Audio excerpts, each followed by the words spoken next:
Hello guys, welcome back to my channel, and in this video we're going to go over the July newsletter. Unfortunately, I had to make a separate video because they decided to release it a bit later than expected, and I already recorded the previous video like during my lunch break. So I was like, okay, let's just record a new one. So yeah, that's why. And that's also why you will hear me say stuff like XSR plus data Mascheny in the previous video, but that's not gonna happen. We already got the confirmation here in this newsletter. So let's just get started. There is a lot of stuff to talk about. So yeah, let's start. We have, okay, the usual screenshot we already saw for the pro registration, so nothing much to say there. We will have 5 new units in the month of July, so don't be worried, it's nothing unusual.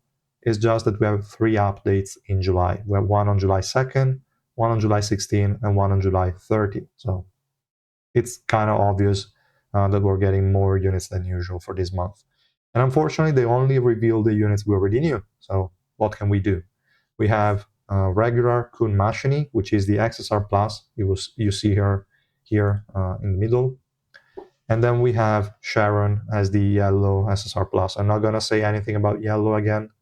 It's enough. If you want to see me complain about it, just look at the previous video. I'm not going to mention it.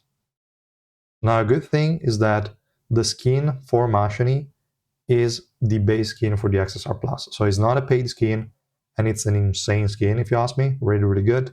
So if you max out this unit, you're going to get a second one for SSR Plus Khun Mascheny. But okay, enough about this topic. Let's close it. Doesn't matter. I will mention also in this video some potential things they could do to our revolution. And if you remember from the previous video, so the update maintenance notice, we also know that they're going to rework revolution for Lightning Spear Khun Mascheny, which was one of the reasons why I didn't think they were going to release Mascheny as an XSR Plus, like the purple one. I thought she was just going to be a paid skin, but that's not the case. So good, I guess. It's going to be super expensive for a lot of people. I think if you're skipping Sharon, you're likely going to skip Khun Mascheny as well, because otherwise it's too expensive. But yeah, it is what it is. We're going to mention towards the end of the video what I just said. So potential rework they could do to the current SSR Plus Khun Mascheny and to regular Khun Mascheny as well. So we'll talk about that in a second. First, let's go and move forward with the newsletter. We have the second anniversary Nonstop Revolution. They're going to introduce that on July 2nd. That's good. And also looking at the amount of icons that we see here on the screen, we might be getting a lot of materials. I don't know. I'm hoping at the very least we're getting enough to max out every single node of an SSR Plus unit, which would mean around 140k orange, maybe a bit more, around 600 purple, and 3500 green, but green hardly matters. So we'll see how much we will get. I'm not too optimistic. That would be already insane. Like enough materials to max out an SSR Plus, it's a lot. But we'll see. It could be really, really nice. Then we have a very important thing that everyone is looking forward to, and that is the Nonstop Summon for anniversary.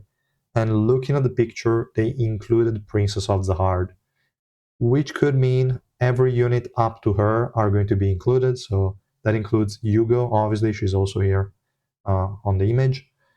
That's also going to include Augustus, Heljo, not Alphine, because Alphine has been released after Princess of the Heart, but Adult Shia is going to be included and stuff like that. Definitely a great pool of units.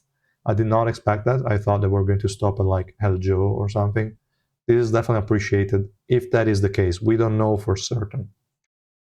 Then which one to pick, I will definitely make a dedicated video once the pool of units is actually live, so probably after anniversary. So if you want a more detailed analysis on that, feel free to wait for that video. But right now, I can already mention that if your account doesn't have a lot of supporting units, you are maybe a free-to-play player that just started recently, I would recommend going for Hugo, because she's the least dependent on the teammates. You can just lot her in and she can carry on her own. You don't need anybody. Obviously, you can improve the team, but on her own, she's still fine. That is not the case for like Princess of the Heart. You definitely need a lot of investment on her team for her to work. But if she does work, she's insane. And so that is something to keep in mind. Augustus is also a great option, but he also needs a few supports, not as many as Princess of Tsar, but definitely is not as independent as a Yugo, for example. So keeping that in mind, I would say brand new free-to-play account or very recent player, go for Yugo, because that's going to be one less team you have to worry about. Then if you have a lot of investor support units, you can go for Princess of Zahard. She's also going to be an amazing bossing unit. That's good. And if you have a decent amount of support units, but not enough to support a unit like Princess of Zahard, then I would go Augustus. That's kind of what I would prioritize. If you already have all of those, then up to you, depending on what you're missing. Then you can go for, I don't know, Adul Shia, Albelda, even though those kind of old units, I would just wait for secret recruitment, so I would only consider the new ones. Eljo is also a great option if you want to, but it will kind of replace white. The teams are kind of similar. You can make more changes to an Eljo team, but he's going to be kind of restricted to purple due to his passive. So kind of up to you. It would kind of conflict with white a little bit. So it will depend again on which kind of units you have. But yeah, that was just a quick overview. Try not to go for units that are too old, because those are going to be featured again in the secret recruitment. So wait for that, I would say. Then we have second anniversary Grand Festival event. Reward festival like never before. Power up non-stop. No idea what to expect here. There are going to be missions with free stuff, likely. We'll see. Then we have a new story for the second anniversary with Garam and Urek. Fine, I guess. And this one will either be an XSR plus Garam. That would be a bit too much, to be honest, but it could be. Or just a paid skin, which would be dope. Is a great skin, I think. So it's okay.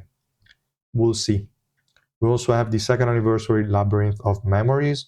We see a Garam silhouette here. Some people are already speculating that we're getting Urek EX. I hope not, but it would be fine. Anything is better than Blue Luzlek from my point of view, but I don't know anymore at this point. It could be anything. If it's a fourth Urek, they better like do him justice and not release a shitty Urek again. That would be really too much. But we'll see. I'm still hoping for Luzlek, but if it's a Urek, I'm fine with it as well. It's okay. Doesn't matter. Doesn't matter. And it's on July 30, so this is the date when they're going to release the EX unit. So Garam is a major hint, but I don't think it's Urek. I don't know. I don't know anymore. I'm not going to say anything. It's fine. It's either Urek or Luzlek, I think. We'll see. Then we have the second anniversary special boss battle. Now, this is super weird because we have Zahard here in the middle, we have Gustang here on the left, and we have Kurdan on the right. Why? Like, why? We have so many insane units, and the only thing you can think of as a boss is Kurdan? Like, what? What? Why? I don't know. Just add Traumray there on the right. I don't know. Something. Kurdan. Nah. It's too weird. I don't know. I don't know why. But they do some random shit with bosses, so it's okay. It's just weird, but it's okay. And then we have the fact that they're going to do a special live stream on July 14.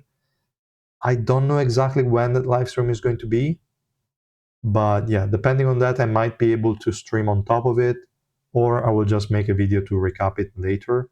We'll see.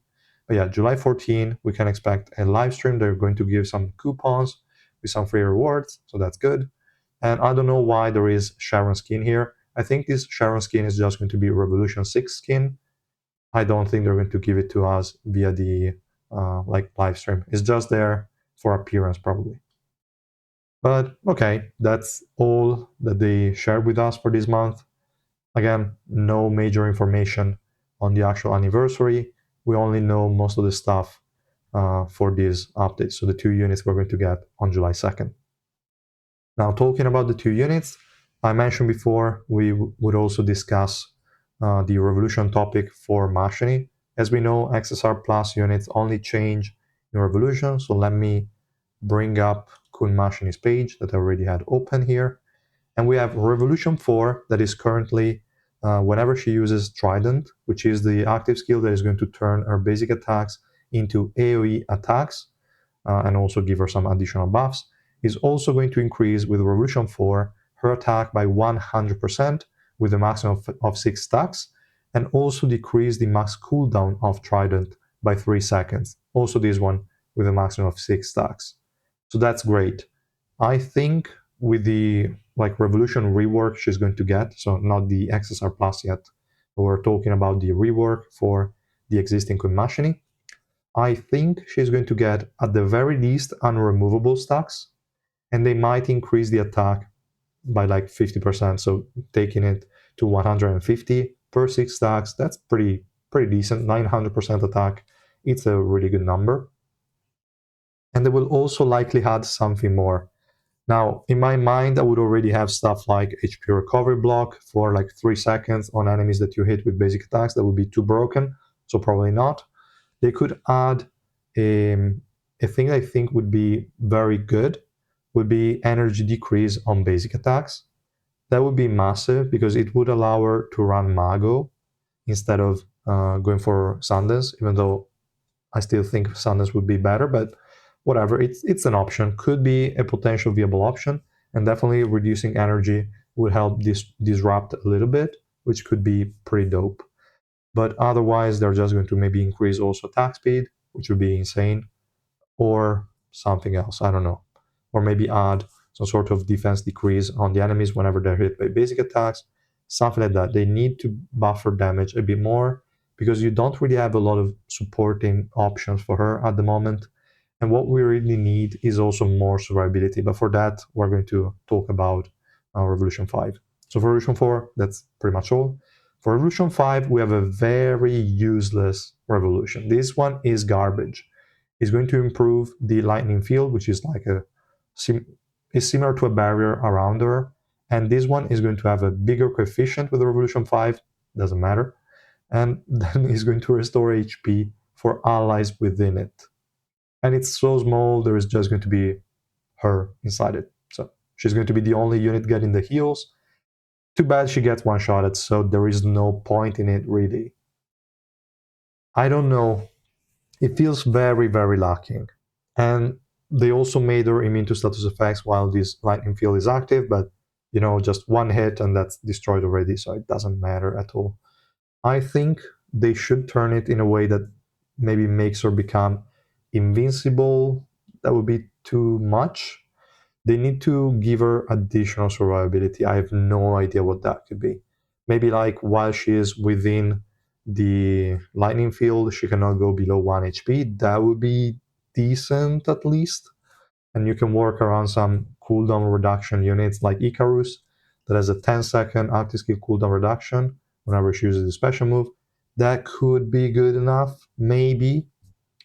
But definitely, this one is garbage at the moment. They need to add survivability because what Mascheny is lacking is mostly survivability. So we'll see what they cook. I don't have a lot of expectations, but we'll see, I guess. Then talking about the XSR Plus regular Khun Mascheny, it could be a bit different because they showed us with the last unit that they can also change the skills that are going to get the upgrade. So it's not the Trident for sure. Like they might change it from the 2 active skills to maybe passive and special move, or maybe Trident. I think it's a good skill to buff, and maybe then the special move, which is kind of garbage on Khun Mascheny, if I'm being honest, or also the passive. Both of them would be fine. So let's just quickly open the base kit as well. So for the passive, we have something that allows her to stun enemies, to paralyze them after she hits them for a certain number of times. So that's a really good crowd control that she has in the passive, but definitely could use additional fine-tuning. Could get more damage, could extend the duration of the paralyze, even though you can spam it so quickly, it hardly matters. Maybe giving her buffs every time she procs it. I don't know. All of that could be possible solutions, but no idea. What I would like to see on an XSR Plus Khun Mascheny is a buff for the other Khun Mascheny, I think. Like they did for Kaiser, I think they could do the same so that you play 2 of them. You will have a lot of crowd control coming from them. You just need then a unit to group enemies up. And maybe XSR plus Kaiser could give, sorry, not Kaiser, XSR plus Khun Mascheny could give survivability to the other one. So you play them on the same row, and both of them will get some, I don't know, immortality every now and then, or conceal every now and then. No clue. Or maybe swiftness buff for the rest of the team. Something more on the buff side. And I want to see some survivability on that unit, because otherwise it's going to feel a bit too lacking. The lightning field, I don't even want to consider it as a skill. It's just too garbage. I don't like it at all. So let's just ignore it. Trident, I think it's a decent one. Like, she's getting swiftness and attack coefficient increase. That's very good. Definitely they need to increase this one a little bit. So also this, other than increasing the attack, maybe will also increase the basic attack coefficient. We'll see. But yeah, they could definitely also apply debuffs on this one. Maybe XSR plus Kaiser could have the thing I mentioned before, like HP recovery block on the enemies, or energy recovery block, stuff like that. Would be pretty fun to have, especially because this one is going to be up most of the times, so it would definitely be appreciated. The special move is a bit too simple. It's just one hit of damage that is also very low multiplier. Jolt doesn't matter, and stealing swiftness, that's decent but not insane. And they could also improve this one, maybe adding multiple hits, maybe making the steal a bit higher, or stealing also something else like defense steal. I don't know. But yeah, the direction I would like to see for XSR plus Mascheny is, again, more utility oriented. And the other one should get some survivability and more damage. And then we're kind of good. I think Mascheny is a unit that you can already play at the moment. So having a rework on her revolution is definitely good. Like, she's not going to be trash at the end of the day. She can only improve, so that's good. And the XSR Plus, to be honest, the base kit is a bit lacking, is a bit old, so they definitely have to spice it up a little bit with Revolution.